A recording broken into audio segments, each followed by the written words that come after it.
Pero masalorin. Masipag mag-aral. Pero tamad kumain. Tamad kumain ng almusal. Palaging late. Late matulog. Lagi nagmamadali. Lagi naka-cellphone. Sweet. Sweet. Sweet pero ano? Medyo spoiled. Okay. Relationship, syempre. Na may ganyang daughter, kailangan mahaba yung pasensya mo. Kasi minsan, matigas ang ulo. Di ba? Pasok. Alaya. Di ba? Pero syempre, love na lang namin yan. Di ba? Normal naman yata ngayon sa mga kabataan ganyan. Pero hindi siya tulad ng mga kabataan na ano. Oo, at least yan, hindi naman naggagala yan, hindi mahilig sa mga gala-gala. Hindi makaalis ng bahay na walang kasama. Takot ba? Takot siyang lumakad na nag-iisa. Yes. Diba? Tsaka takot sa mama, di ba? Tsaka sa papa. Lalo na sa mama. Sa akin, takot tayo ng pinso. Parang si papa takot. Oo nga. Marami na siyang pangarap na gustong gawin sa buhay niya. Ayaw nga niya mag-boyfriend eh. Never been. Kiss pa yan kasi walang boyfriend. Ayaw ba niya mag-boyfriend? At least, diba? Kasi priority niya yung pag-aaral niya. Istorbo lang daw yung boyfriend. Tama naman. So, yun. Hinanga namin siya sa ganun. Sana hanggang pag-graduate na. Hanggang sana. Hanggang sa mga graduate. Let's see. Siyempre, mas naging close, di ba? Kasi mas hindi. give and take naman. Malapit talaga siya suti sa akin since bata pa. Kahit nag-aaway ka naman. Oo, kahit nag-aaway. Pero nung dalaga na siya, mas, siyempre di ba nag-separate na siya ng room. Kasi di ba, dati kahit high school, di ba, tatabi namin matulog pag wala ka. Ganun. Hindi, nag-aaway lang miso. Ito pag palasagot siya, tapos hindi siya nakikinig, yung cellphone na hanggang ganitong oras lang. Dapat kumain ganyan-ganyan. Yun, cellphone lang, tapos yung sa pagtulog. Siyempre, most of the time. Pagkain. Malambing. Pagiging malambing. Tsaka yung maldita sa'yo ng sweet. So, Malambing maldita. si mama kung sa'yo. Sorry mo lang. Ang gusto ko tsaka magalang ba? Ayun din, yung naano niya, yung na-practice na niya. Galang. Simula nung bata, di ba? Oo, nananalang. Hindi kasi, gusto ko palaki. Masigit ka. Mas matalino siya siguro. Oo nga.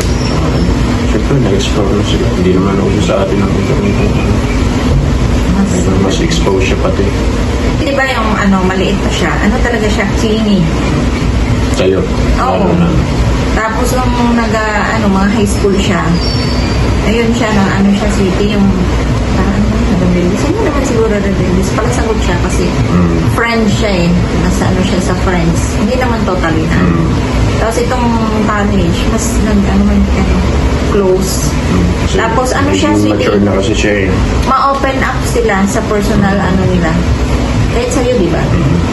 Hindi maligim. Oo, hindi maligim. Talaga. That's yun talaga. Open siya. Pati yung mga gustong magliro sa kanya, may mga crush. Yung crush din niya, sinukwento niya, di ba? Oo, pag na-breakdown siya, ganyan, umiyak siya. Sa school ba? Develop siya. Di ba? Dahil, siyempre nagmamature siya, di ba? Simula nung bata, proud kami. Di ba? Oo. Di lalo nung Hindi, yung sa akin talaga, sweetie, yung sa aral. Talaga. Siyempre, di ba, hindi mo naman pinupulot yung pinapaaral sa kanila. At least, kumbaga, worth it yung pagod mo para, sa pagpapaaral. Kasi pag nakikita mo, di ba, kahit may award man or okay, basta pasado, no? Oo. Pero bonus na yung may award sila. Siya. Hindi mo kailang first time mo. Butak. Pero dapat importante, may talino ka, tsaka diskarte. Of course, kailangan makatapos ka muna. Sana magpad mo yung pangarap mo. Successful. Be a good human being. Yeah. 10 years from now, ano message niyo sa akin? 10 years from now, sana ano ka na, yung successful. Message mo sa akin. Huwag ka mo nang boyfriend para matupad mo yung 30 na. Wala ako dito pa sa ano na to. 21 pa lang. 21 pa lang. It's about time siguro na ano, yun. Gusto mong pamilya, di ba? Hindi, enjoy mo na siya, City. 31 years old, mag-i-enjoy pa. Enjoy mo na. Parang nga naman, tapos mag-asawa siya agad. Sige, mag-enjoy ka muna sa buhay mo. Mag-travel ka, di ba? I love you, ate. I love you, ate. Okay, love you guys. Bye. In the quietude of a mother's womb, before I ever drew breath, the seeds of my becoming were already sown.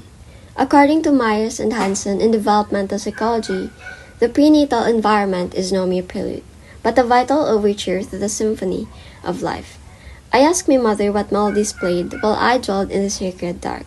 She recounted that she often played music, her heart a strange harmony of joy and longing.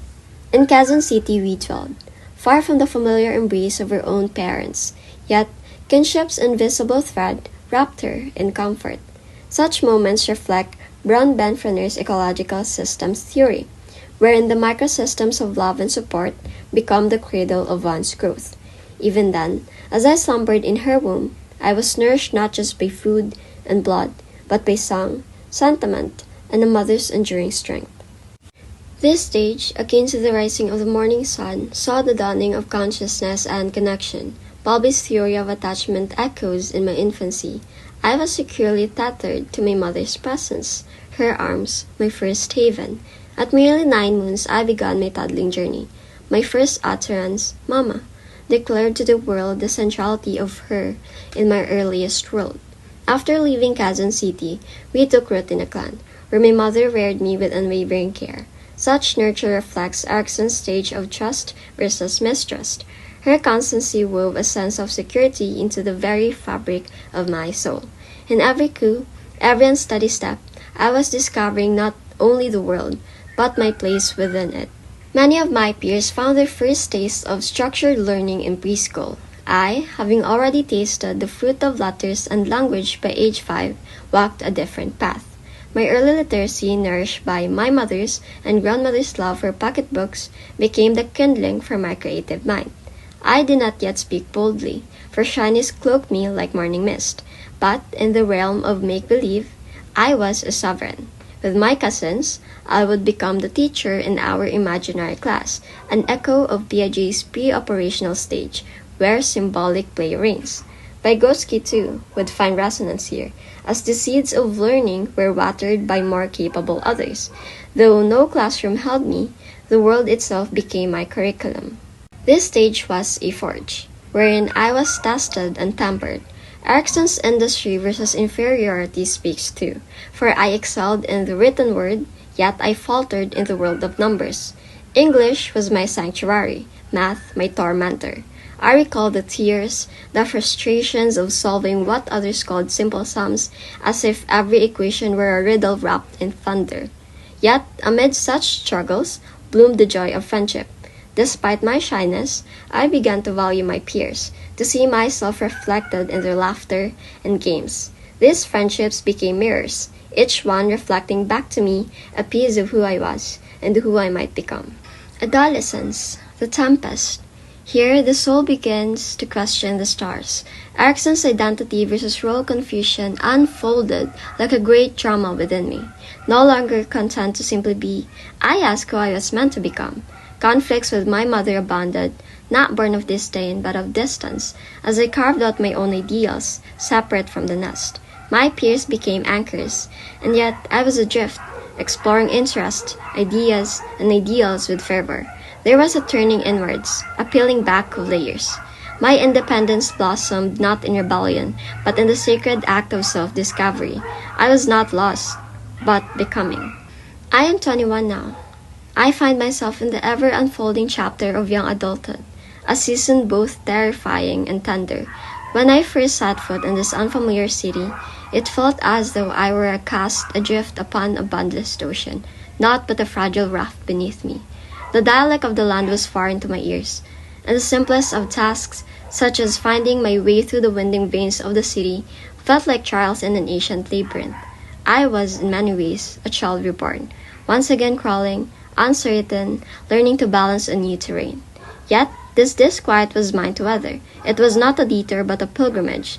In my solitude and stumbling, I began to reckon with the truths that shaped me. Like the post-conventional moral reasoning described by Kohlberg, I no longer merely obeyed rules for approval or fear, but questioned them, weighed them against my own values, and chose what resonated with my conscience. I begin to live deliberately. I feel deeply, this I have known. In a world that often silences softness and praises numbness, I have chosen to remain open, even raw.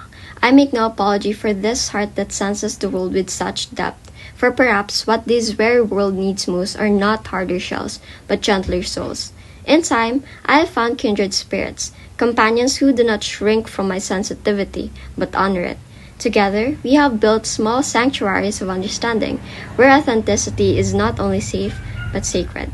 And so, I walk onward, no longer calling, not quite running, but with steps that are steady and my spirit unbowed. This is my becoming. This is my truth.